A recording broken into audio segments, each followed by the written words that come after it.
Yes, people, Cape and Don in the building. Another session, another show. Welcome to the Cape and Don show as per usual. Make sure you smash up the likes early. We're going to talk about a lot of things today.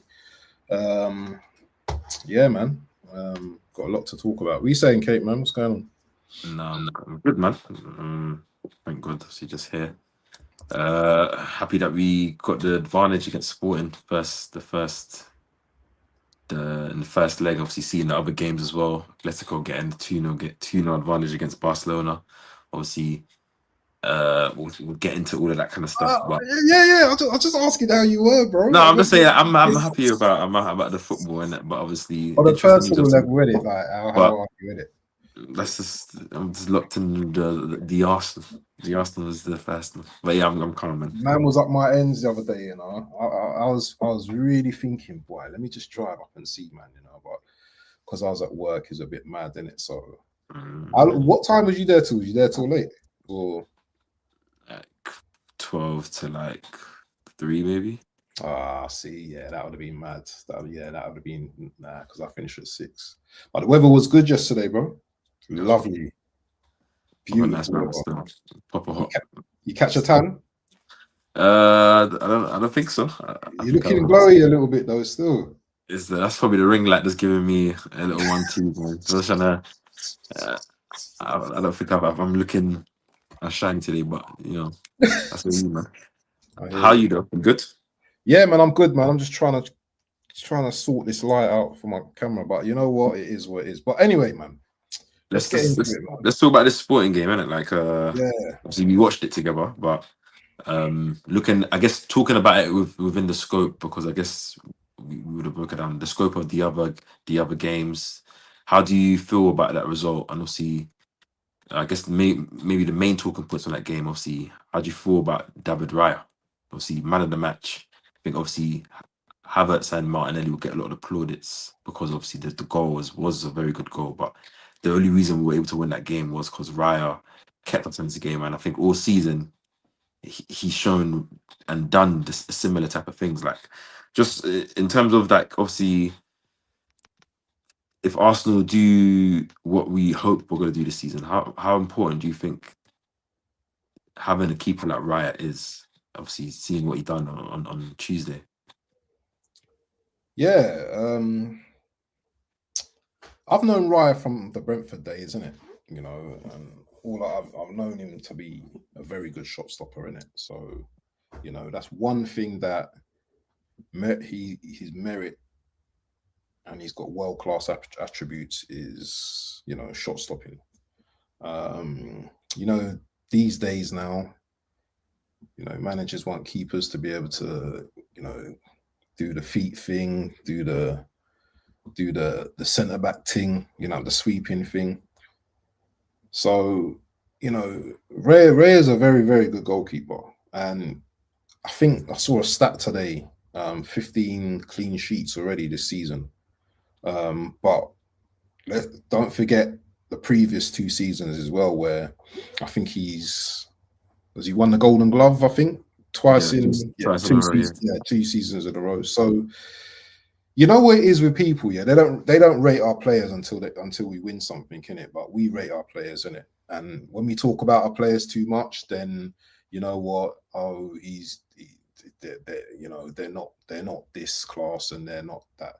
Um, you know, people will talk about Courtois and everything, you know, respectively. He's top class goalkeeper. I think world class. It's not just one level of world class. I think there's tiers of world class.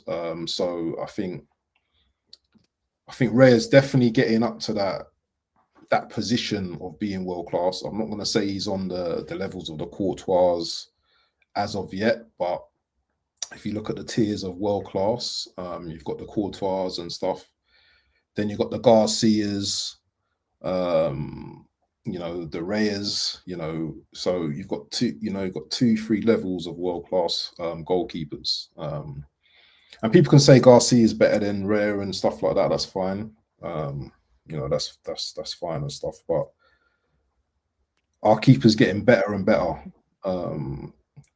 season by season.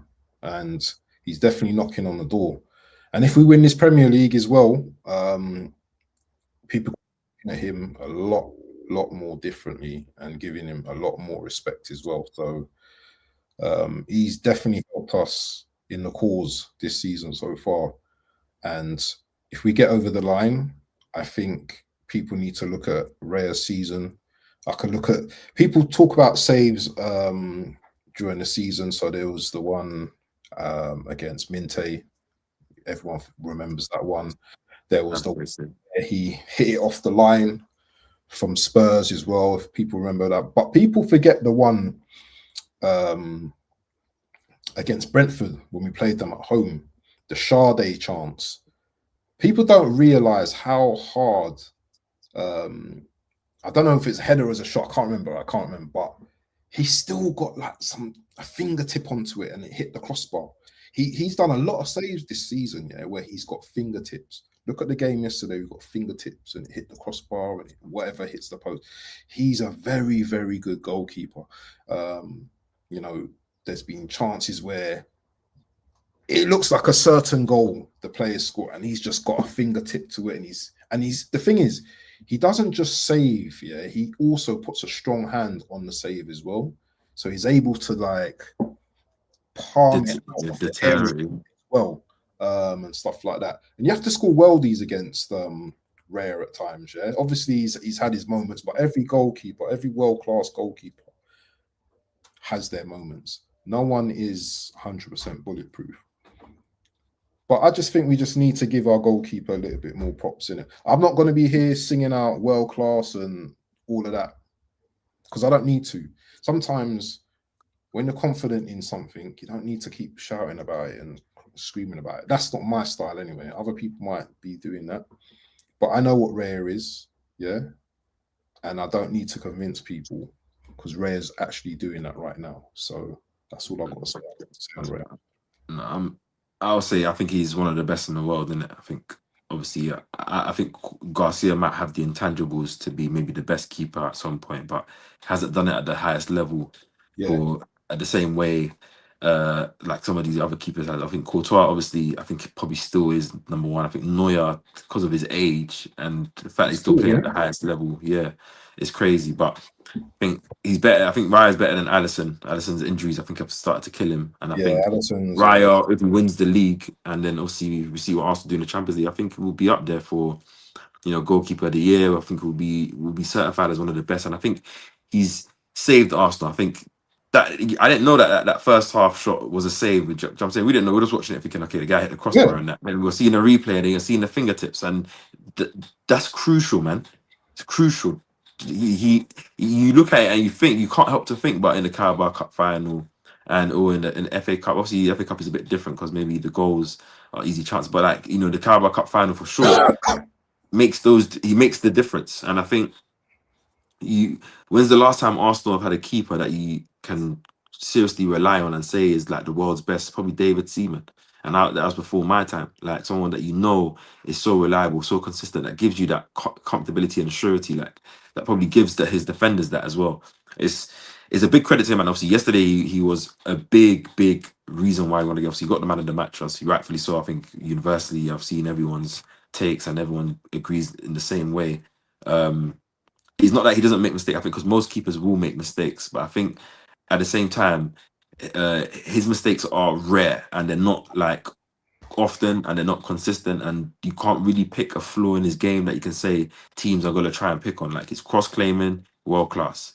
Ball playing, world class. Shot stopping, world class. Like presence and commanding of his area, world class. Like there's no area you can say. You can't say, oh, cross it deep or do. He does it. He does what he needs to do in it, and I think he's a very.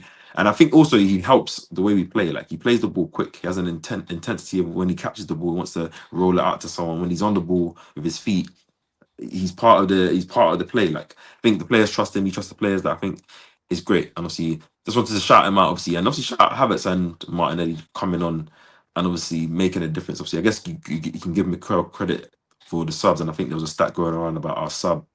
Or we've got the most goals from substitutes and assists this season in any team in Europe, something like that. I think was the stat going around. But I think Martinelli, obviously, his cameo was decent when I looked back at it, but I think that assist was amazing, man. It was bad boy. Very like was probably one of the best pieces of quality I've seen in like piece of quality in terms of assists I've seen this season from one of our players. Like Jinky past two man, thinking about it was like within the last 2 minutes of the game, and then waits the pass lovely, and then obviously Havertz that first touch just to kill the ball and obviously enable him to finish the ball. It's class all around, and I think having that in the dying moments, stuff that we haven't really seen from Arsenal so much this season. Obviously, I will discredit Sporting. Obviously, they left themselves open. I don't know what that player was doing, running out to press Martinelli and leaving Havertz with that space. But we don't really see that in the Premier League. Maybe that's why Arsenal don't have that chance. But you still got to get that chance and finish it. And we showed a bit of cold killing ruthlessness there. I think obviously Martinelli outside of the Premier League has been good in the cups. He's scored many goals, in Champions League obviously this season he's our highest goal scorer. And Havertz, since he's been back, obviously this January, he's scored important goals. I would say through his time. Obviously, winner against Chelsea, second leg, the equalising penalty against Leverkusen, the last leg, this goal, this game. Obviously, and other goals throughout his time that he's been back. Obviously, it's been positive to see that. Hopefully, I think as you say, we take that momentum into Bournemouth. But I'm just happy that we won that, and obviously. It's interesting that obviously I guess because we have the strength in depth, it's expected that the players that we have coming on, they should be coming on and affecting games. But I think also the fact that Mikel made those attacking subs, only made 3 subs. What Calafiori for? No, not Calafiori. Sorry, Havertz, Darman, and Martinelli. So 3 attacking subs. So he wanted to win the game, and obviously the subs paid him back. So shout out to Godfrey as well. What's your take on the subs, in it, the 2 boys coming on winning us the game there? Well, first and foremost, I think we should actually talk about the actual game itself, because it wasn't the best game to watch. And Sporting, let's be real, yeah, Sporting were dangerous. They were dangerous, you know. Those wingers were just like, I don't know. They just you know what it was with Sporting, yeah. After I see that Diamandi pass, yeah, I was like, raw. And then the other centre back tried to do it as well, and like they were dangerous in moments, but they wasn't dangerous throughout the whole game. I think towards the end, after we scored, I think it was a little, you know, it looked a little bit. Could they score and stuff like that? Yeah, I feel like we controlled the game for the most part. Like in terms of they were threatening. They're good. They're actually a good team. Like what you're saying, I think. Playing against them, I could see why they haven't lost at home for so long, and in Europe, right? It makes sense if like we had to. I don't think Arsenal could have gone there and just opened up and played guns blazing and thought they would have beat that team at their ground. That the atmosphere was mad. Everything was mad. But Arsenal kind of, after that first couple of, the first few moments when they had that crossbar chance and the free kick, and then obviously in the second half when Raya had to make a double save. Apart from those moments, they didn't really do much. Arsenal kind of were. Defended well. We didn't do much in terms of creating many chances. I think both teams were kind of defended well, though, but we defended excellently. Because in the last few weeks, bro, we haven't been defending the way we know our team. Fam, there was a point where teams don't even get a shot on our goal. Like there was a point where that was for a long period of time, and I think that's been our staple this season. We're not the most attacking and fluid team, but if you're not going to be that, then the other end has got to be solid. And I think. Kind of return back to I think Mikel was sort of speaking about it in his press conference before, the identity of the team and what we know we are. And I think you can kind of see that in the game because I think Sporting, as you could see, this was probably that they had to win this game or had to get something out of this game. I'm not saying that they're out of this tie. I think they're a good enough team that they could do something to Arsenal, but I think if they were thinking about their chances, I think they needed to get something out of this game, and Arsenal kind of nullified them for the most part. I don't think their striker Luis Suarez, done much in the game. He's scored many goals this season, many goals in Champions League as well. He's not going to be playing. Yeah, he's going to be playing. So I think it wasn't the most entertaining game. Like I will say that for fun, we watched the game. It was like, if you're neutral, it was boring. But I think it was a mature game. I think I was watching the Loose Cannons podcast. They mentioned this. Like even in the Wenger times, how many times have Arsenal maneuvered a 2-legged tie well, gone away from home? just you done what you need to do, shut up shop. If you can leave with a 1-0, leave with 1-0, leave with a 0-0, you leave with it. And that game was looking like we were gonna leave with a 0-0 until that goal.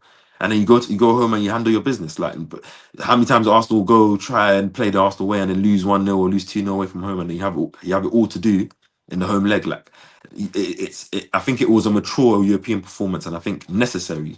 And I hope that it's given like a bit. I think the little winning the game in the end, I think you kind of forget how the game went, I guess, for the players, because you're just remembering that moment. And I guess for Raya, obviously, you remember. And I think you take that kind of spark and energy into the Bournemouth game off the back of that win, and knowing that you've kind of you've kind of taken the first step to righting the wrongs for the last two games, obviously losing the Carabao and the FA Cup. I think the Bournemouth game is the must win, and I think that will kind of cleanse it for me fully. But to ask you, obviously, looking at the first legs in general, obviously, I'll focus more on the Atletico Barca, because obviously I know with Bayern beating Real Madrid and PSG beating Liverpool, obviously they're on the other side. I didn't anticipate, obviously, Atletico beating Barca at home anyways. Obviously, they had a red card, and obviously Barca still played well, and obviously Barca can still win this game, even away from home. I'm not going to write them off, but Atletico are in an amazing position. Like, if Arsenal do get through and Atletico are the team that we get in the semi-finals, how do you feel about that matchup, given that we beat them early in the season quite comfortably at the Emirates? I see Atletico as being a different. They're definitely going to be a different team. Yeah, when if it's a semi-final, yeah, then you know it's going to be a fight in it. So I can just see this. I can see it similar to the energy of when we played PSG and we beat them in the knockout round. I'm sorry, when we beat them in the league phase, then we played them, and then they actually, you know, what I mean, they moved to us. I can see it. I can't see. I'm not saying I can see the game like that, but I can see the similar type of situation. Yeah, to a tempo to the game. I think for us to go into that Atletico game, we need to have man fit. Yeah, we need to have players like ready. So the next, you see, we're going to talk about this game later on, but we need players from now, yeah, who are just coming back from injuries or whatever. I don't think they're going to have time, you know, to like rest and stuff like that, because we're not in that period of the season now.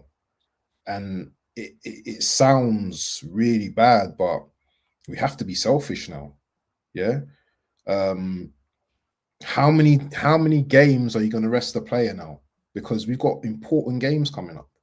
You know, if a player is training and they're fit and they're ready to go, 20 minutes, you know what I mean, on Saturday or whatever, if they're ready to go, we have to play them, because you know, those players are vital at this stage of the season. They're vital. And anyone could get injured. I get it. Anyone could get injured at any point. But we have to think now. Can we afford to play like that against Sporting on Saturday? I don't think we can.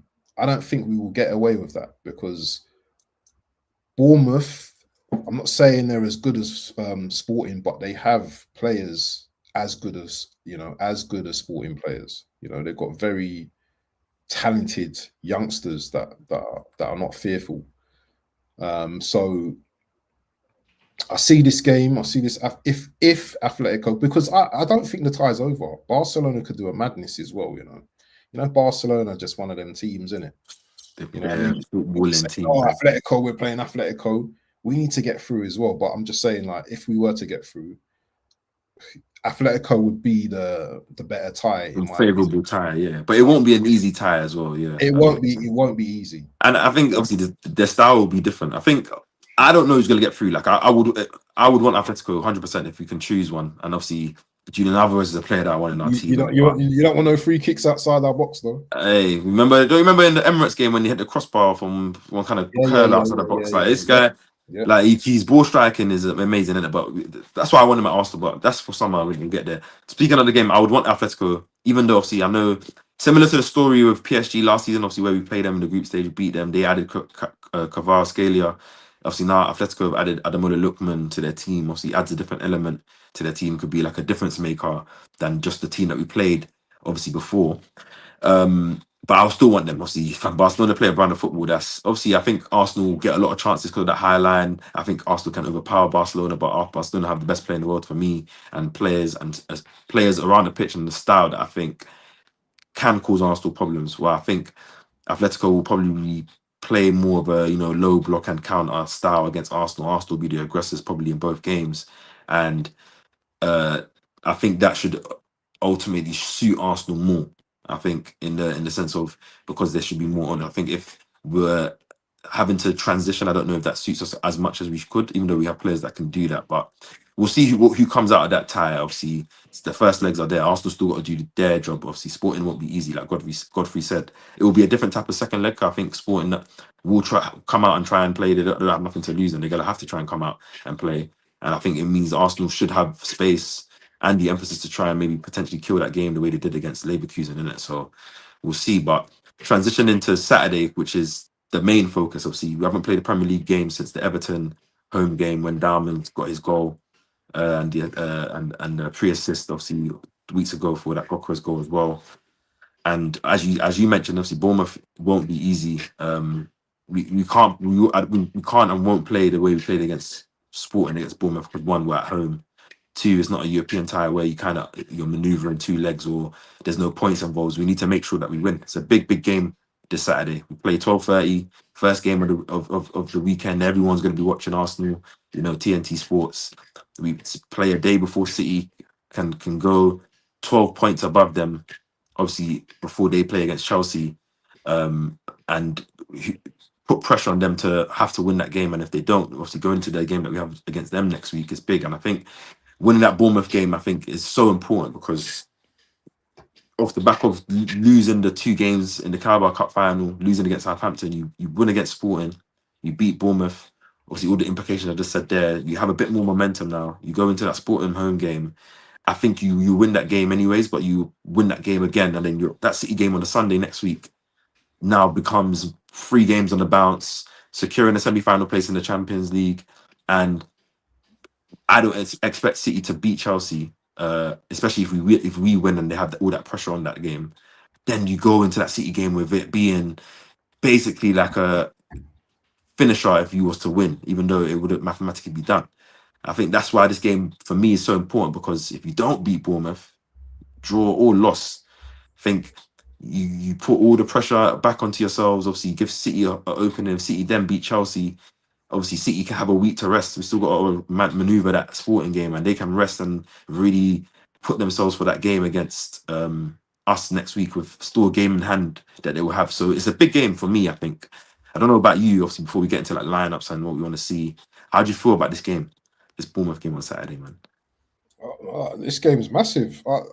Listen, before we kicked a ball against Sporting, yeah, you were saying that. Yeah, I was ready to give up the game Sporting, bro. I was just like, nah, I don't really care about this Champions League game, bro. I want to beat Bournemouth on Saturday, and I'll stick to that because the Bournemouth game at this stage is more important than the City game, bro. It's more important than the City game 100%. because if we drop, as you said, bro, going to City, is going to be pressure. Yeah, and then I think it's only a 3-point swing by then or something like that. So we need to go into this. Winning this game allows us to lose a City game without it really changing anything. But I'm saying. I know. Because obviously, if say for example we win and they let's say they even was to win against Chelsea, which I don't think will happen. Like it will still be 9 points. Yeah, but it will still be 9 point. It will be a 9-point gap, and then even if it was to lose against them, it becomes 6 points. Obviously, with a game in hand, that will make it 3 points. So it's still a gap with 5 or 4 games to go. Yeah. Not a suitable gap. But I'm saying, if losing this game or dropping points in the Bournemouth game, like you said, is more important. Is the most. Bro. I think the win protects so many things because I think the win gives you momentum that you go into every other game with the belief. Hopefully, every player's, as you're saying, get important players back, but. If you draw, obviously, because the external noise will be loud, I think City, you're giving them, they've they've already beat you in the Carabao Cup final. They're now kind of favourites for the FA Cup. So they're looking at their season kind of being on the upturn after it looking very dark just weeks ago. And then you lose to them. Like, nah, handle your business, man. 100%, man. How do you think the game will go? Because I think Bournemouth apparently are unbeaten in the Premier League in 2026, if I'm correct. Yeah, but I think they've been drawing games. No, they draw Kings. We're the last team to beat them. We're the last team to beat them. We played them at the start of the year, actually. So yeah, they're unbeaten since we played them. So yeah, but big up Flybury and obviously big up obviously Capo as well. Big up the expert gunner. Shout out the man and obviously I think obviously Bournemouth play a nice brand of football. Where are they? I don't know where they ended. Let me check the table. They beat us twice. I think they're 12th or 13th. They beat us twice last season, bro. They beat us twice last season. Yeah. They play like a high pressing grade of football. I don't see them not coming to the Emirates and wanting to try and win the game just because of their style. They're not in no relegation or anything. And obviously, I'm pretty sure the points are still close for that little Conference League position, because I think now that it's confirmed that 5 Premier League places are going to go Champions League, so that means what? 2 Europa League again. This is my problem with that, because Chelsea are probably going to be a bit lax now, but they're in 6th. So let me just bring up the table quickly. Chelsea are 6th still, 1 point behind, and they got to win that game, because if they lose against, I mean, think about it, Villa and Liverpool win, they build a little gap on in Chelsea for that position in the table still. So that's the table. And obviously they're home. It's not going to be easy against City, but they got to try and at least get some points in it. But Bournemouth play a brand of football that I think, obviously, where they're 13th, but they're only 4 points below 7th. Do you know what I mean? Like a win, like they're gonna want to come for this game. The Europa, I think 6th, 7th place will probably be 6th and 7th probably be Europa League. 8th place, Conference League, maybe 9th place. Like because City won the Carabao Cup, so that probably gets passed on to someone. Like this, it's.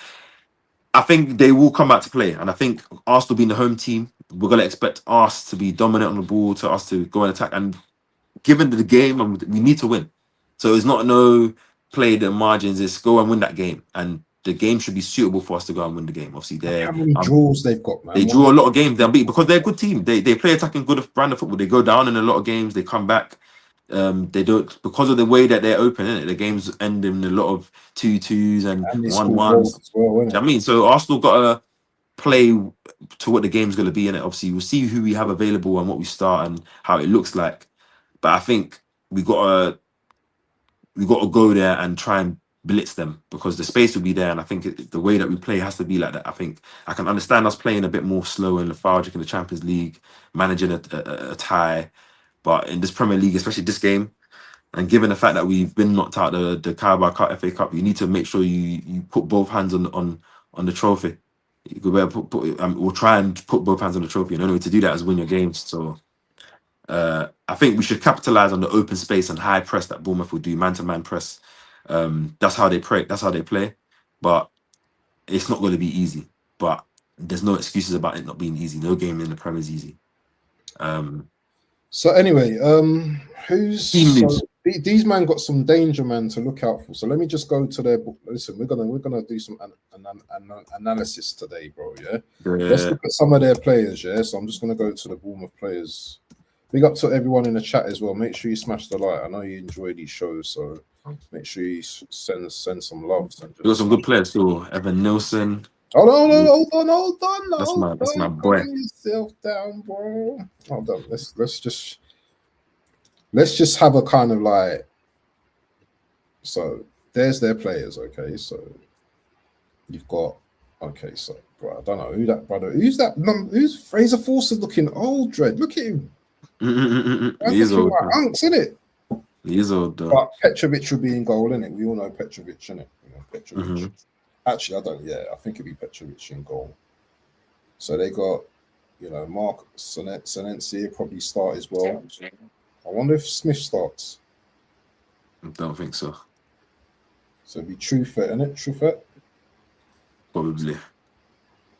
Truffert, Jimenez, they got decent players since. Some good players, innit? Zanesi is a good player, but Zanesi, Jimenez. I think their threats are in that attacking line. I think, and the midfield as well, isn't it? midfield is decent. Scott is a decent player, but I think it's the Ryan and Evan Nilsson or whoever they. Tavernier. Tavernier as well. Obviously, Yeah. who's now playing midfield. He's a good player. These are the man, though, innit? These are the man to watch like, out for. Your Adleys, your Krupies, your Cliverts. I don't think Clivert's fit, if I'm correct, but yeah, like they got good, they got like good players like for the football, the brand of football they want to play, and I think it will be a very good game. I think Arsenal, Raya will be important again. Rice and Saliba and Gabriel and Calafiori that they got to defend amazingly, but I think there has to be onus on your Zubamendis, your Rices, your.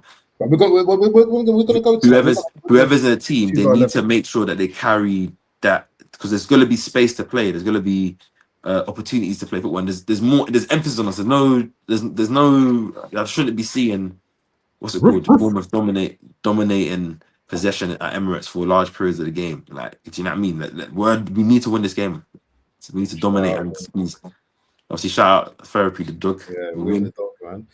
I'm sure that's AFC always, man. But yeah, big up to win the Therapy dog. Big up to you, man. But yeah, so right, let's figure out who we're gonna start in the 11. Yeah, so let's bring up the thing. Where is it? If I can find it. Chat to the people then, man. Actually, let's look at the injury list. Let's look at the injuries. Let's get into some team news, isn't it? Like, obviously, I think there was like an open training thing today. I don't know if this is the most up to date list, but there was an open training today. I think Eze was in training, which is positive. Let me just have I frozen? Which I think means no, you're not frozen. Eze was in training, which obviously is positive, meaning that he should be available for the game. I think they said there was no Saka in training. Obviously, no Timber, no Odegaard. Obviously, came off with that. I think Odegaard might be out for a game or two. I think I'm going to suspect coming off of that little knee problem. I think there's no Calafiori in training, but maybe this is probably just because of rest and stuff. And we'll see. There's still one more day tomorrow if Saka or Timber were just away from the cameras. Obviously, you know what Arsenal do. But even if Saka's not fully fit, like I think you were making a point earlier about, obviously this is the point of the season. If man got to play, like if he's not fully fit out and but he's almost there, I would wait. But if he's in the squad, I would definitely not be starting him, but I'll be putting him there. But I think if Eze is back, I think it's so timely, especially if Odegaard is out, because it was like we were fearing the rest for Eze being out and Odegaard being back now. Is he injured? Yeah, apparently Odegaard. Obviously, he came off the game, innit? He had that little knock in the game. He played on, then he got taken off for Havertz. And he wasn't in training. And I think I saw something from the Norwegian manager saying something about he might be out. What's going on with him, man? Something's not right with him, man. He's probably just these players are playing through probably a lot of knocks, trying to. There's a league winning season, as you said. They're probably just trying to get over the line. But yeah, I'm trying to find some Arsenal team news, man. But I can't. Let's see what happens. But I think that's all that we know. We'll see probably when Mikel does his press conference tomorrow. A bit more of an thing went off as well, didn't it? Trossard went off as well. Yeah, Trossard went off with a calf injury, but I think he was in training, if I'm correct, today. So that's fine. But yeah, just looking at we can do the lineup. I think it's only probably a few positions that are negotiable. I think everything else kind of. I'm just going to share this. Share if this works. Share. Hold on. So what you was talking about, if this thing works. So Saka and Timber back for the clash with Bournemouth.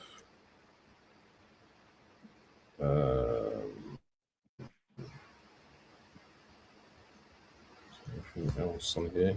Timber, meanwhile, is battling a groin injury, but Arteta suggested ahead of the win over Sporting on Tuesday night that the pair could return this weekend. So we're being cautious with Saka and Timber right now. Odegaard went down, as you said.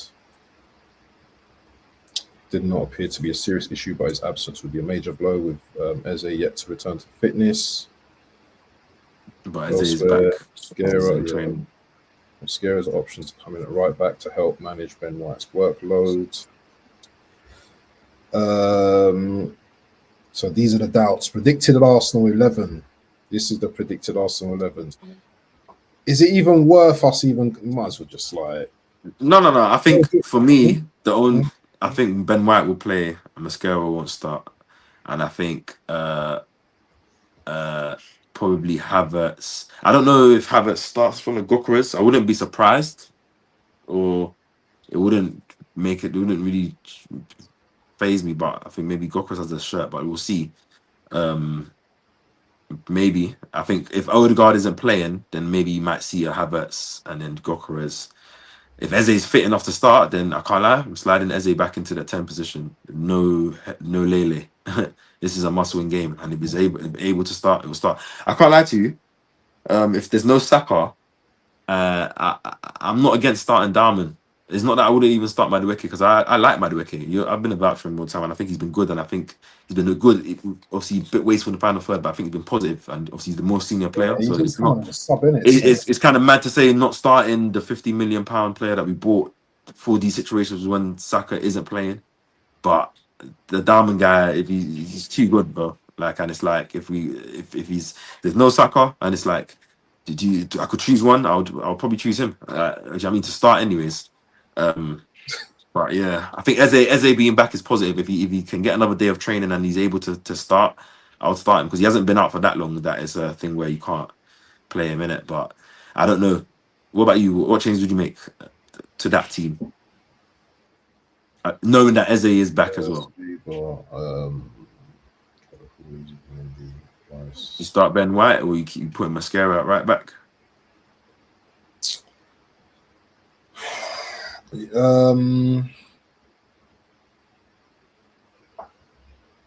That right back position, man. If Timber's fit, man, he plays for me.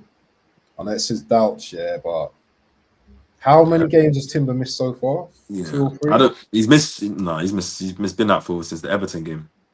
Really? Yeah, that's when he came off with the injury. He won't be fit enough to start even if he's fit because he hasn't played in so many games that it's like. Wow. But we need him in these type of games. No, we need him, but he's not fit in it, so he's not been in training like ever since. Like so. So hold on.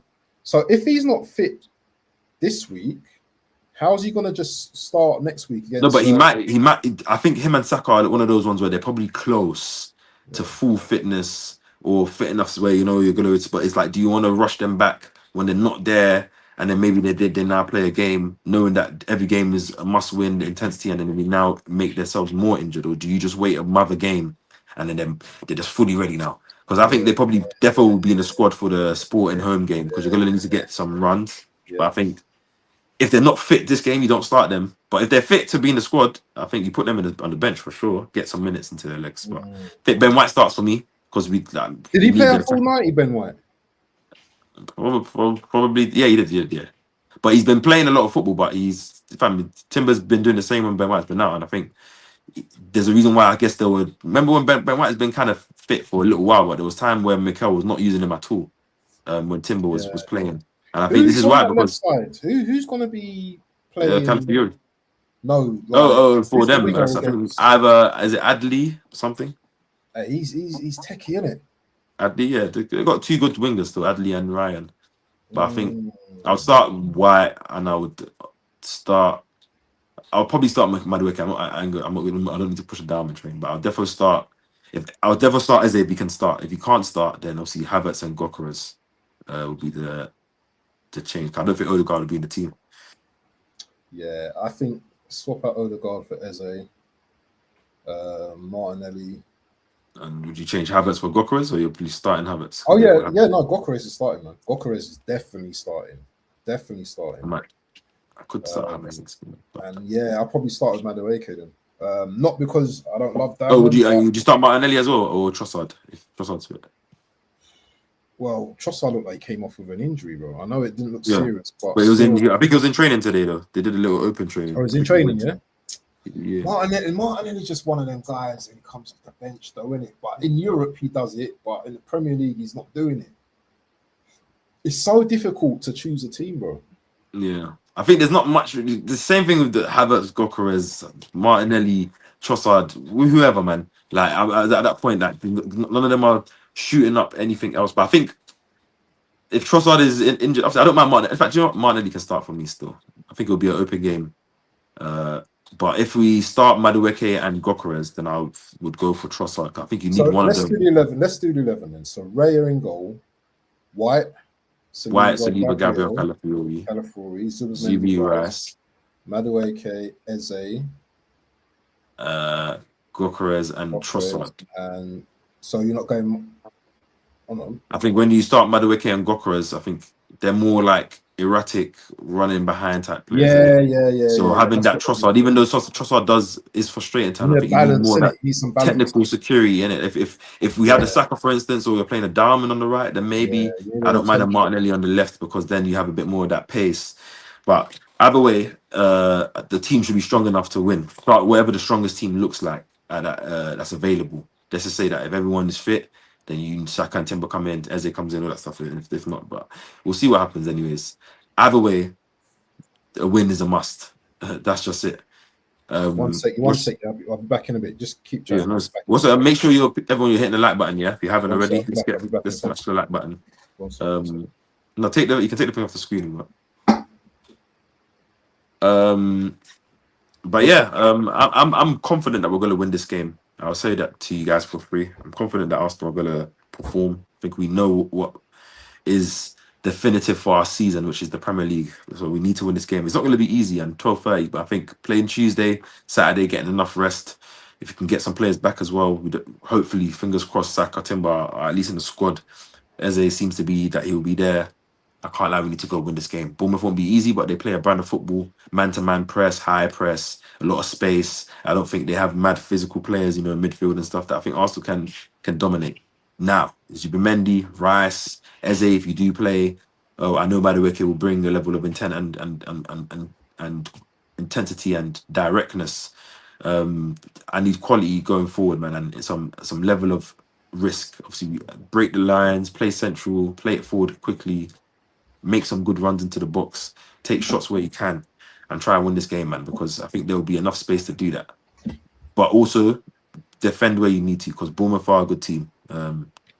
They can score goals, they can attack, they will attack constantly throughout the 90 minutes. But Arsenal should be winning this game, and we need to win this game to get ready for that City game. And I'm confident that we can win. Yeah, I'm excited for the game. There's a lot of pressure. I'm pretty sure I'm going to be when I wake up early in the morning. That's an early one as well, 12:30 or 12 o'clock.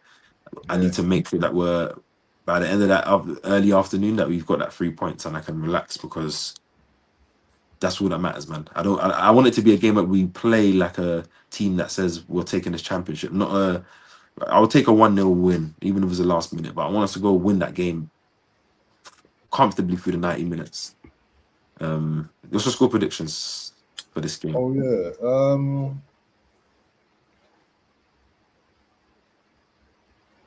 I think it's going to be hectic. I'm going to go for a 3-1 Arsenal. 3-1 to Arsenal. I think I'm gonna go the same. I'm gonna say 3-1 to Arsenal, man. What about you guys in the chat? What's your score? Yeah, what's your score predictions in the chat? Shout out Flyberry. Trossard, I think a lot of players are carrying knocks or obviously playing half fit in it, and obviously, Yeah, exactly. You never know at any moment in time. Probably a lot of them go down just a bit of fatigue and stuff like that. Same thing. Gabriel went down with the knee injury against Southampton. Played the 90 minutes. This game it wasn't anything. Same thing could be for Odegaard. Same thing could be for Trossard. So, to be honest with you, Eze looked like it was going to be out for time, and he's back in training already. And the squad basically has only been out for 2 weeks, so it's like, do you know what I mean? It's just one of those ones, man. Obviously, shout out Redemption, as well. It's a nice score. But I wanted to. Sorry, yeah. There's some news. Yeah, I was gonna get to that still. Yeah. Okay. Well, there's some news here, so I'm gonna be doing the Twitter thing, yeah. So. What, the Sammy Mockbell, yeah? Oh, just wait yourself, bro. Just the Sammy Mockbell stuff. So the first one is based on this. It's not news I want to be seeing, bro. It's not the news I want to be seeing, yeah.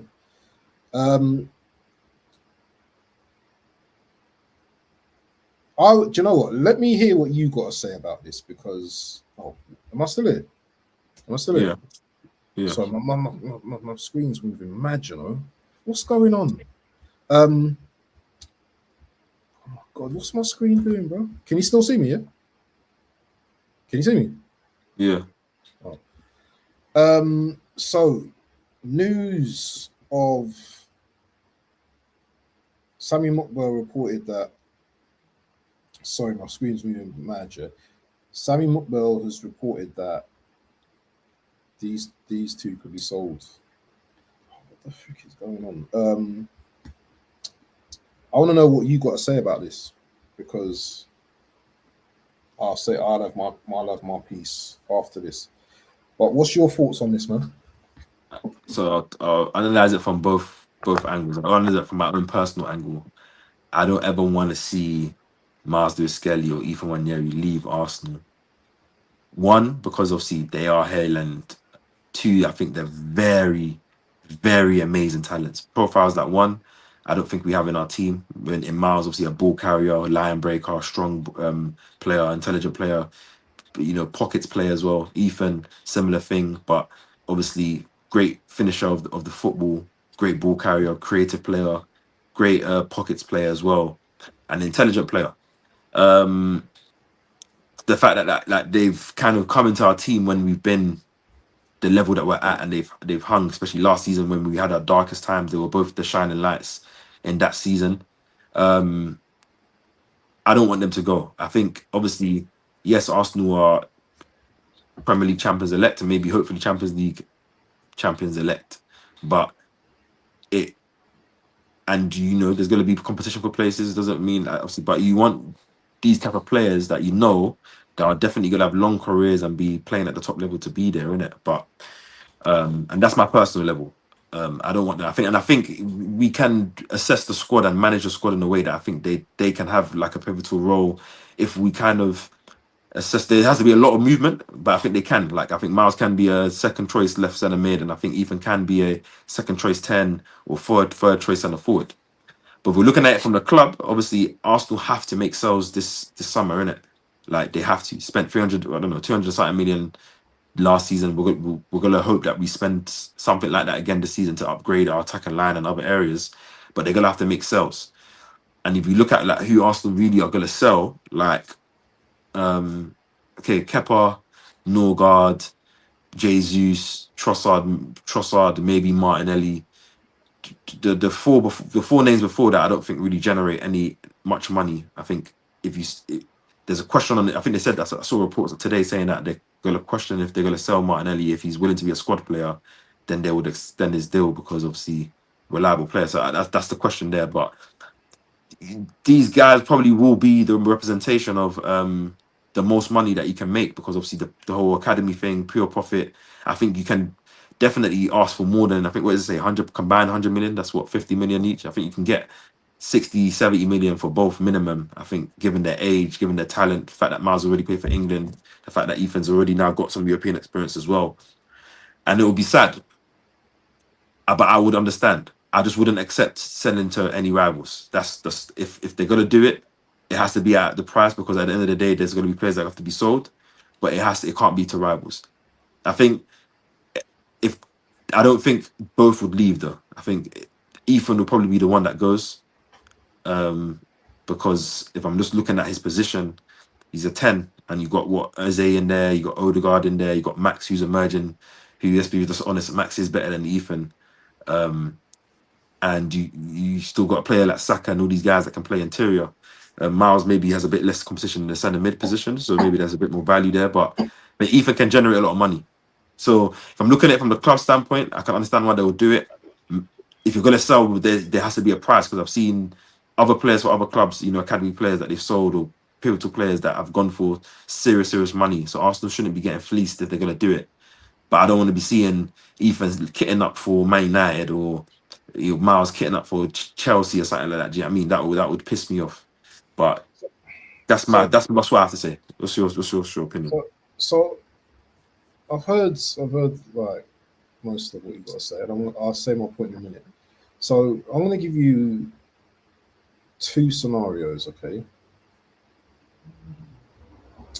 So the first scenario is, okay, sorry, the first question, I suppose, is are we just selling these players for profit, or are we selling them because we don't feel they're good enough, or we don't feel they're good enough to get into this team? Are you saying like would Yeah, I do it? Do I think the club is doing it? Yeah. So do you think Arteta doesn't want these players, or do you think, oh, these players, we can get a lot of profit for these players, and then maybe that might help us to, go out and buy Alvarez? Oh, I don't think Arteta wants these players. I think he wouldn't have put them into the. Big up, man. Big up to you, Carmen. This headline is disgusting. Yeah. If you go read, I read the actual article. It's not as this headline just makes it look worse than weird, isn't it? Haylenders from the age of 8. Ethan's been, but I think Mikel put them into the team. So clearly, I don't think it's a thing of he don't want them. I think at the same time, obviously, I don't think any of these players. What is it? You sure? Yeah. You sure you don't? Why would you? I think gave Ethan his debut at 15, pivotal player last season. Obviously, 2 Miles, same thing, left back. Obviously, I think the problem is that Miles is a centre mid, and he's not a left back, and I don't want him to play left back. I think that's why I think Miles has a better chance to stay at Arsenal. I think with Ethan, he's a 10. And the truth of the matter is, once we signed Eze, I think when he signed that deal last summer, it was probably with the best. We were hearing all the news about, they want to use him central. They're going to play him, heir to Odegaard, etc., etc. The minute we signed Eze, and I was like, we still have Martinelli and Trossard, they're left wingers. I'm like, Eze has to be, obviously, he will probably be used in both positions, but a 10 position is where he's going to play. So that means Ethan gets put down in the pecking order, just naturally, because Eze is a better player than Ethan. Like, that's just the truth of the matter, isn't it? He's a more experienced player than. Yeah, more experienced player. I say more experienced player, better player, and you spend money on him, innit? And in the day, you pay him higher wages, all that stuff, innit? I think you're gone. But so I think basically, that's what I'm saying. I think Mikel does want the players. I'm not saying that he's not like, oh, I'm going to die for these players, but I think the club also will recognize that, yeah, there's pure profit. Like when you're looking at the books and stuff, if you can get a maximum money for this, maybe you can then buy an Alvarez and a left winger, because then you've got like maybe 100 million of pure profit, not even just sales, which is, I don't know how that works on the books because I'm not that knowledgeable on that side, but they always say that it's better when you've in terms of transfers when you have pure profit and all that stuff in it. So I think it can also be out of the manager's hand. The club could be like, we need to make sales, and these look like the most valuable assets. Are you definitely going to use them next season? Because it's one of those ones, if you're definitely going to use them, then he probably says no, they don't go. But if it's a thing of, okay, we've got Eze, we've got Max now, we've got Odegaard still, that's probably going to be here, Ethan becomes expendable. In the Miles situation, I think they've written off the left back thing clearly this season because he's barely been used there. It's now are you going to use him as a centre mid? And if not, then I guess it's annoying. I guess we'll find out. Mikel probably will get asked about this tomorrow, and I know he probably will give a coy answer. To say that he loves the players and stuff. I think because Ethan's on loan is why I'm looking at more like that. Looks, you can tell that obviously the loan is beneficial, but if he was so like, I don't see Arsenal ever sending Max Diamond on loan. Do you know what I mean? I don't ever see that ever happening ever. Even if he was to be, even if he wasn't, we still have Saka Madueke next season, and there's no way that guy's going on loan. Whenever he's played, he's affected games every single time he's played football. You could say there's games where Ethan played and he kind of has been a passenger at times, or the game has passed him by. Not that he hasn't been good, but he hasn't affected it or impacted and shined the way Max is. So I think it's sad, but I would understand it.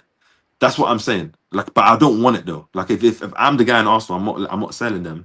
I would find a way to sell other players in the first team, but they probably pose the most value you can get, because even if if we're looking at players we're actually going to sell on the team, like who are we going to sell? Well, I could think of players, but I'm saying Norgard, Kepa, Jesus, Trossard, minus them in it, but I don't think Norgard, Kepa, and Jesus, I don't think you get any much money for them, and I think Trossard maybe you get a little 30 million. Martinelli, but if you sell Martinelli, you have to then buy 2 left wingers. I feel like, unless that means you then move Eze there, and then I see a future for Ethan, because I'm like, okay, if you say Eze's going to be 1 left winger, Cape. let me say what I got to say. Yeah, why is Odegaard not getting mentioned in the equation? Why can we not sell Odegaard? We can sell Odegaard. We can sell him. We can sell him. But I'm saying, but the reason why you won't, I think the Odegaard brother's been injured, man. The brother's no. But I'm saying, but the difference is you can't. A young player has probably a bit less control of if you wanted to move them than a club captain that's probably on one of your highest wages. And I think the problem with Odegaard is that I don't think the club wouldn't be against selling Odegaard because of his high wages. No. I think because of the injury-riddled season he's had this season, you're not going to get near enough the value that you would need for Odegaard, in my opinion, innit? Like Odegaard, for what I see, I think people would want to say they would say, what is his body of work this season? Last season he was kind of dead. He wasn't Odegaard last season, and this season he hasn't played. So then people will offer 60 million. I think if I'm Arsenal, like the way I see the transfer market, we're now at the stage where we've arrived or we're selling our best players. We need to be selling guys for serious money still. Yeah, another thing as well, I think some players' cycles have come to an end. So if we win this Premier League, I think some players, will be like, okay, I've got my Premier League trophy now. It's time to move on now, innit? Because we could be looking at an Arsenal that may possibly ship out 4 to 5 players come the end of the season. I think more than that still. Yeah, possibly, but in reality, it's probably going to be. No, I think think about that. Norgard, Kepa, Jesus, Trossard. I think will go anyways. I think I don't even think that's even. I don't even look at the profit. I don't think that's going to generate anything. I think the players that I think are interesting to look at is Ben White, Martinelli, one of Havertz or Gokeres. If these Alvarez, I think Sammy Mokbo in this same in this. If you go to it, there's another. I think he said that Arsenal are actually interested in signing Alvarez, but they have to sell one of Gokeres or Havertz in it, which then obviously will pose up the question. So I don't know if that will actually be realistic because he decided like if they sell 1 or 2, but they could. I don't think any player is not on the market. I just don't think that they would probably. I'm pretty sure Arsenal value Odegaard is so high that unless someone's bidding that kind of money, they're not going to then just sell him for 60 million just to kind of move the books. Whilst I think in the Miles one and Ethan I separate the two because they're 2 different type of players. I think Ethan, we have profiles in that position, and if I look at he can play anywhere across that line. Yeah, that's what I said.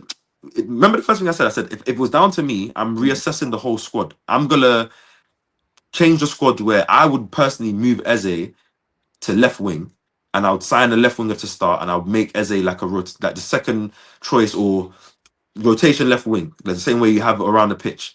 And then that means that frees up the 10 position, which means then Ethan could be my 10, and then you have anyone else. If you're still banking on Odegaard being the 10, Odegaard can be the 10. I wouldn't do that. I would move Odegaard to the 8, and I would make Miles an 8, and I would have Marino, who's recovering from this mad injury, becoming that utility 3rd choice striker, 3rd choice 8. And I think that kind of gives you the choice to kind of use Max in an interesting way but I think the problem is Max now has arrived. I think if Max hadn't arrived, then everything goes as normal. I don't think Max, the way he's playing, is not going to generate being second choice somewhere, whether that's 10 or right wing, because he's better than everyone else in the attacking sense from a talent standpoint, and he seems to have that gravitas. So I think it now shifts the dial with Ethan because it's like now next season Max is going to be 17.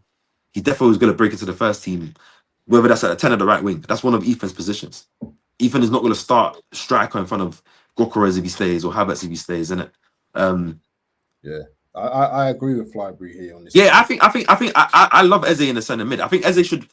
When I say like he should be left winger, should be using the 10 and should be using centre mid. I just think if you're looking at to build a squad where all of these players fit in, you have to build it where you sell both Martinelli and Trossard, and then you buy one marquee left winger. No, but you have to buy a marquee left winger then. Yeah, that's what I'm saying. So what I'll do is I would sell Eze and Martinelli and Trossard. I'll buy like a Cavasquelio or Barcola, Leao, whatever, and then Eze will be the secondary left winger that like comes on when we're having 3 game weeks. He's gonna hear me out because I'm saying think about it because if we're talking about like us not want to sell these players, look at the squad right now, innit? Ethan had to go on loan because we had Eze, Odegaard, Marino, Havertz, all these players in the 10, innit? Like you can't play there as well. The same thing. Odegaard becomes the 3rd place to me. It's No, but I'm SJ. saying, but that's not. But I'm saying, but that's not gonna happen because you're not gonna No, move but your club captain. we're having a discussion between No, I us. know, but I'm saying, but like the discussion has to be in the reality. Like you're not gonna. Ethan hasn't done enough to But make. if Odegaard's not, if this, well, this is the problem though. Odegaard's not really done anything last No, season. I think he's done. Hold on, I think he's let been me okay. land, let me land, let me land, let me land, Go on. let me land. Odegaard's not really done anything last season, and this is what people's issue is, because on the back of having a very good season 2 seasons ago, Ethan, yeah, he came into this season, signed a new contract. You know, maybe he was promised, yeah, that you know what, you're gonna get more games and stuff like that. He's not been able to get more games. He's had a few games at the start of the season where he looked quite good as well, and you know, it's almost like what he's been promised has been taken away, and now, you know, I think I honestly think that both of these players, yeah, have looked at the situation, and I think they both possibly maybe want out themselves. I don't think it's a case of them just being sold and stuff. I think No, I think it's both. Yeah, the agents have got to put feelers out saying. yeah, No, I because think that's why the rumors start in it. they know they're But I think the situations are different though, because I think with Ethan's one is what I'm saying to you. I think when Ethan signed that deal, there was I just was everything didn't make. I knew that this was going to happen because I'm like, when you sign Eze, but you didn't sell one of Trossard and Martinelli next year, you have to look at the squad balance. Eze came in as what, either first choice left winger, which yeah, Eze came in as what, first choice left winger to everyone's eyes, which I think he still will play there for me in it. But everyone's saying he's a 10, but it's cool. He can play both. No, I'm saying it doesn't really matter where he plays for me, but like, cool. Let's just say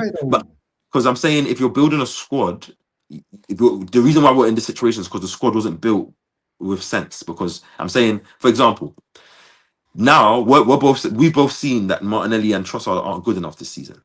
But I don't see Arsenal selling both of them and signing 2 left wingers. But they're going to sell one of them. They're going to sell one of them. I think they need to sell both of them. But they definitely will sell one of them. But I think they should sell. I think Trossard's time has come. He's getting older. He looks like he's starting to physically regress. Yeah. And Martinelli looks like if you sell him, I think you can get good money for Martinelli because he's still. Do you know what I mean? And I think you can upgrade. But I think at the same time, Arsenal have never been proven to do such shrewd selling that I don't see them selling both, innit? But let's just say they did sell both, innit? They would have to sign 2 left wingers if Eze is still the 10. I don't see Arsenal signing 2 left wingers. I don't see them selling both of them. I know, but I'm saying they should, but I'm saying I don't see them doing it, innit? So let's just say, but I'm saying, let's just say if they don't, so the fact that we're going to build this together, you're going to prove my point. Let's just say they sell Trossard, yeah, just for age, and Martinelli accepts a squad role as a backup left winger, yeah? You sign Kvara, whatever the money is. So Kvara, left-hand side is sorted. Kvara, Martinelli backup. Cool. Yeah. You still then have, as your 10s, Eze, Odegaard, Ranieri, and Darman. Because Darman is still a 10. Because you have to still remember that Saka and Madueke are right wingers. And Madueke just got signed, you're not selling him. And Saka is going to be a right winger. He's not a 10. So let's just say the right winger sorted out, left winger sorted out. So I'm saying injuries, injuries. Yeah. So I'm saying, no, I know, but this is what I'm saying. So the point of it, the season is obviously we entered the season with quite buff, 3 left backs essentially. Nkapie, Calafiori, MLS, 3 10s. And Ranieri, Eze, Odegaard, 3 left centre mids and all that kind of stuff in it. Do you know what I mean? We have depth, and obviously injuries, we've had a lot this season and it's kind of paid away. But there's certain players that haven't played that many minutes. Your Ethans, your Miles, Norgards, Marinos, whoever you want to look at that to say that haven't played, Jesus's that have kind of been there in it. And I think with Ethan, Jesus is gone. I don't even count. Yeah, Jesus is gone in it. I think in Ethan and Miles' case is that if I'm Ethan, if we didn't sign Eze, I think he would have. Think about every single minute Eze's played in the 10, Ethan would have played. But because Eze got signed, he couldn't play in the 10. Martinelli and Trossard kind of started the season well. I remember at the beginning scoring goals. He could have played in the 10 because Odegaard was injured. No, but he was playing at the time. Eze was injured as well. No, he was. But remember, he was playing here and there in it. But it wasn't like how I'm describing it. Yeah, is that like when I've watched. You're saying the positions. Okay, cool. Ethan, I think the problem is now is that Max has arrived. Maybe they didn't expect Max to arrive right now at 16. So maybe, but if you look at it right now, if we had to choose one player to sell and keep, who would you sell and keep out of Ethan or Max? Just to don't do this, man. No, I'm saying okay. Remember that. Who do you think is a better player? You know, who do you think is a better player? That's Well, what Alex said. Dalman's a better player, but Okay, cool. So I think basically, and I think Dalman's actually a 10, but I think he should be playing right wing and stuff, innit? So if we're looking at it like now, it's like we have to sell one player. Obviously, you said sell Odegaard, which of course, if everything could be easy, I would sell. I would want Odegaard to get moved too, but I don't think, as I said, I don't think the value you're going to get for him off an injury riddled season and last season, and then him being your captain is going to be valuable. I don't think he should be your 10 anyways. I think you should reshape the squad where Odegaard. I don't think Odegaard should be our 10. Odegaard should be moved to where he plays as a second CM, and then we should have 10. That's okay. yeah. I think Odegaard would be an amazing 8, and I think he is an 8, but I think he would be an amazing 8. Playing him and like make Odegaard and Zubimendi maybe compete for one position or something like that. So then that way you have that profile deeper in the pitch. Then there's an Rice even and him though, wouldn't it? It'd be Rice and no, because then I think if you sell Norgard, then you have Rice, Zubimendi as your 6s, and then you can have Odegaard and Miles as your 8s, and then maybe Marino's like a third. Can you see him? Can you see the manager drastically change? But that's what I'm saying. So the reason why I don't think that happens, that's why sales have to happen. So I'm saying, okay, cool. If sales have to happen, you have to try and make the most money, because there's no point just saying, okay, Marino, you're not going to play, but Marino's been injured this season. Okay, we're selling you the much you're going to get for him, 20 million because he's been injured. Cool. Jesus, you're not going to get anything for Jesus. 15. Trossard, 20 million. Do you know what I mean? You're going to be selling all these like fringe guys that are not going to really get you any money. You're not going to sell Madueke. You're probably not going to sell Gokeres. You just signed them last season. You're not selling Eze. You're not selling Zubimendi, innit? Like, so you're not selling Max Darman. You're not selling Saka. Okay, even if you let go of Trossard and Martinelli, I don't think you can sign 2 left wingers, which is why I said we're selling one key player. We're going to sell one key. Yeah, I think Ben White goes. I think this is where now that I'm seeing the Miles and Ethan stuff, it pisses me off. But that's probably the reason why they'll probably do it. If there's, but at the same time, teams got to offer the money. I don't think Arsenal are going to put like, oh yeah, we're going to let these guys go for anything, especially with Prem champs. I don't think they want to let them go. I think that's the main thing.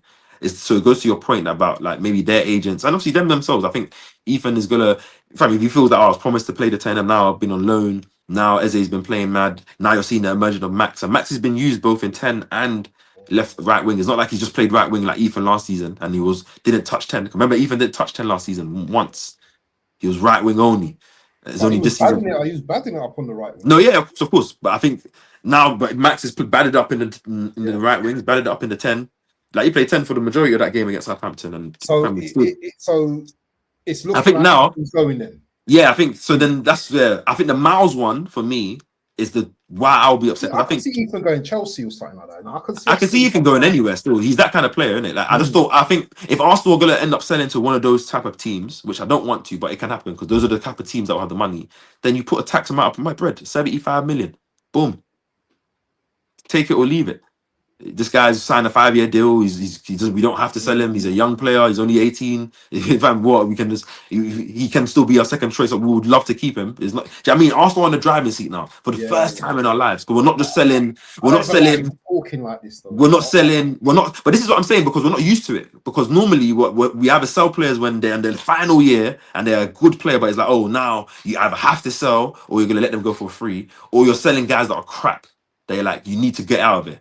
But so you're not going to get any money. Now we're actually at a stage where everyone that we sell is probably somebody that we like, or probably somebody that we rate, or somebody that we could argue that we don't want to leave, in it. Like, well, not everyone, but I'm saying majority of players. So it gets to this difficult stage, isn't it? Like, even if you sell an Odegaard, like it's not like, oh my god, yes, see you later. I don't think it's that simple. I like Odegaard personally, you know. I think he's a great player. I don't think it's just get rid of all these guys. Ben White, I begrudgingly let him go, but you would have to get me Livramento if you're selling Ben White. It will be like that because if we're Prem champs, maybe Champions League champs or Champions League finalists, you need to maintain that level. You can't just all of a sudden let these certain players have been some of these players have been here for a long time. For years, bro. If they get their little Premier League, they'll be ready. I think it's the end of a cycle. That's what I'm saying. Yeah. Like I think I wish if no injuries happened this season, I think the season would have played out a bit easier because I think maybe you can then send an Odegaard if Eze shines him up, or if you don't want to move him, or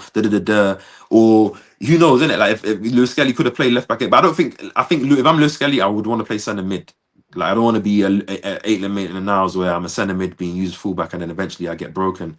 Like I want to play my position, innit? And I think his profile we don't have in centre mid. We don't have a ball carrier, a blind breaker. I think MLS goes, you know. I really But I think think, no, I don't. I won't be surprised if both of them go in it. But I don't yeah, want them to go like at all. If it's down to me, but I think we're at that stage now where, as I said, the emergence of Max softens the Ethan blow more than the Miles blow. I don't think we have a Miles type profile in the team, anyways. I don't think we have a ball carrier or a line breaker or a physical player that can actually drive through the lines and receive the ball in tight areas and against and turn and do that stuff. I don't think we have that in our team. If you sign that, cool. But we don't have it. But Ethan, we have Ethan's in our team, innit? Maybe not the ball striking that he has in terms of the finishing. I don't think yeah. even Max has Ethan's ball striking, but Max is a better player than Ethan. And so sadly, Madueke, Saka, Madueke, Saka, Dalman, Eze. It's mad. It's mad. It's mad. It's It's tough, gonna be a innit? mad something now. It's But tough. anyway, But let's I think, yeah, anyways, but yeah, we move on. last topic. Last topic. And you're gonna love this topic. I don't want to spend too long on this, but Is it the Alvarez thing? no, your boy here. Process to renew Mikel Arteta's contract at Arsenal underway and to recommence in the summer. Early optimism over positive outcome plus mile. Okay, we talked about doubt. Yeah. I think that's just the see. You see how you see how the gap. Wait, go back to the go scroll up. So you see how he's written the Miles thing, like plus Miles and Ethan futures in doubt. He didn't say anything. You read the other one and it's like glaring headline that makes it seem worse than it is. Then the guy himself is saying it futures in doubt. It doesn't make it seem like it's like, oh, it's done and stuff. But yeah, Mikel, I don't think they sell him. I sack him. I don't think maybe us as fans, if he don't win anything, we want him gone. I don't think the Kroenkes will sack Mikel in it personally, even if we lose the league in it.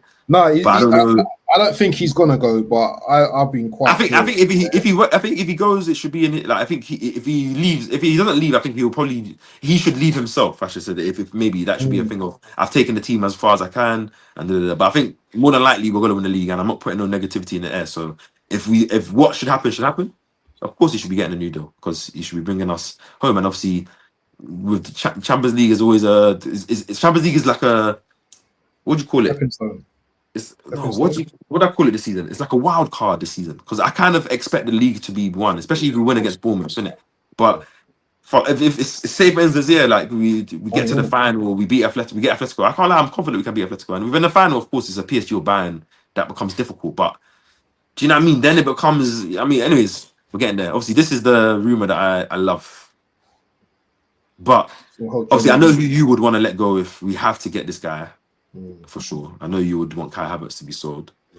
Also been an interest in Alvarez, but it's understood that either Victor Roquez or Kai Havertz will need to leave for the Gunners to step up the interest. Well, I know who I'm letting go. I personally, I would say Big Vic G. VG. Thank you for your one league title for me, brother. Go to AC Milan or Juventus and become one of the mad guys there. Score your 50 goals again, and let me get Julian Alvarez. This is where we have to agree to disagree or disagree to agree. So yeah. It's not anything. I just mine is just more. I think because Kai's pushing for a 300k contract next season. Yeah. Oh yeah, like the next those conversations there. That's what I'm saying. The only thing I say is Kai is a player that does deliver in big games. I'm not gonna act like he's not a big. You're crazy. No. Go, bro. Me personally, Havertz is better. Havertz is better than Gyökeres. Havertz is better than Gyökeres, but Gyökeres is a better striker and finisher. But I'm not going to get into that. He's a more valuable player as well. But I think Havertz is a big game player. He's been proving that in his whole career. And for Arsenal, he 100% scores in big games. When we play against big teams, he scores a lot of big games. Obviously, I want Gyökeres to get there. And obviously, he still has. I would love for Gyökeres to score brace next week at Etihad. That there will change my whole tone about it because that's the game. But I think I would like Alvarez and Havertz two-man step just because of the styles of players, innit? Obviously, I know the same thing you can argue to Alvarez and Gyökeres, but I think that's just what I'm looking at, not because I'm saying things can't work. But I think, yeah, man, it's going to be an interesting summer. I think that's the main thing for me. I think this is where Andrea Veta stepped in last summer, made his name well by, getting squad depth, signing players, it was an 8 players spent like 300 million or something like that Arsenal spent. But now the fact that we need to sell and also buy, this is where he makes his money, bro. Like I don't want to, because now we're entering the summer with probably our best conditions in terms of selling our players and also most attractive. being the most attractive outlet we've ever been. I Let's think win in our this era. league first, yeah. Let's win this league Yeah. first, bro. Let's win this league first. So yeah, man. Interesting. Capo said Arsenal will not be sacked when we win the. Sorry, Arteta will not be sacked when we win the league. Arsenal, Yeah, we won't. Especially everyone that's saying, and I can't lie to you. I understand. I know the only opinion. It's opinion. It's not based on. It's not based on. We know he's not going to be sacked. No, but the only reason Arsenal fans want him sacked is because of the style of football. But I genuinely think the style of football changes when we win. And if it doesn't, then I'm pretty sure I'll probably be in the boat of I don't want to watch this again because it's painful to watch, it. But I think, like the first manager getting the first title, I don't think you can. As I said, we're not in a position we're normally in to just be asking, go. Like I think that's kind of mad, isn't it? But yeah, that's just me. We'll see, but hopefully we round up against Bournemouth on Saturday. We get the 3 points and then. But yeah, there is. Anyway, I don't want to talk about that too much because it's just going to get me vexed. But big game on Saturday. Make sure you guys tune into the watch along, man. Yeah, man. 12:30, so it's an early one, people. So 12 o'clock starts off, man. As soon as you wake up from the morning, put your phone on. Oh, Andy Robertson's leaving Liverpool. I don't care. Yeah, so make sure you guys tune into our. Been linked with us now. There's a next brother as well. Celta Vigo fullback Oscar Menendez, who's out of How come Sam Mockbill's all of a sudden talking about us all the time? Because he covers Arsenal mostly, innit? So that's what he's said. Arsenal being so we're doing the made aware thing and. Yeah, he probably. I think he's been doing a lot of whatever teams he covers. I think he covers like Newcastle and a couple of teams. He's done like his rounds today. Probably got some news in it. So I think he's just posting whatever news he has. Like early. Trying to keep the account ticking and all that. Yeah, you have to remember that obviously it's gonna be a tough summer for journalists with the World Cup. So it's gonna be like a blank month or so. That's the thing as well. Where there's no transfers in it, so they're gonna have to try and get the little early ones in now, so that when things get moving, they're like, "Oh yeah, I did tell you this about." Cup stars as well, isn't it? There's gonna be players from the World Cup, and before the World Cup, no one's gonna be moving because they're gonna be in their pre-camps, and they're not gonna want any of that kind of stuff happening in it. So, we'll see. But people, make sure you smash the like button on the way out. Obviously, shout out to everyone that's been in the chat today. It's been a nice chat. Big up to everyone, man. Listen, people, we're gonna leave it there, Cape and Don. Make sure you we're back on Saturday, with the watch along, make sure you're there. 3 points, or it's a head loss for me on Saturday. I'll be disappointed if we don't get the 3 points. But Bournemouth are coming to town. The Cherries are coming to town. So let's see how that goes. Sorry, Capo's last one. If it's the style of play, we've actually seen Teta play multiple style. Unfortunately, this style seems like this Capo. Me and you we speak the same language, innit? Like, bro, like just the end. Like, I know that this is just to get over the line. This is the get. Yeah, fam, shout out me still. This is just to get. For me, this is get over the line style. And I think once you're over the line, I think 22, 23, 23, 24 type of. It's not just the styles, bro. Yeah, you guys. It's almost like you guys don't think about the things that's happened over a season, the amount of players that's been overused, the Saka that's been broken. All of these but Saka has probably played the same amount of minutes as Madueke this season, though. I think you've seen Saka get taken off in a lot of games. And when he got overused last season. Yeah, but you're talking about last season, though. That's why they bought Madueke this season, so that he doesn't get. He's supposed to be like our star player. And but I'm saying, but that's why they bought. Being the same player. Yeah, because he was overused. Because it's difficult to buy. And you're not going to get into any in the pod anyway. I'm not getting into it now, but I'm just saying. Either way, I think I know that we have one of the best managers in the world, innit? So, once he wins that, it confirms it. Well, if he's one of the best managers in the world, he better win the Premier League, then, innit? Because I'm not hearing he's the best manager in the world if we don't win this Premier League and we don't win it from this position. I'm not hearing that. I'm not hearing it. That's valid still. But I think we will get some. I'm going to leave it there, man. Big up to you, each and every one. I'm not shouting at everyone, man. I'm just going to be gone, man. Listen, people, we'll see you on Saturday. Enjoy your evening, man. As always, peace.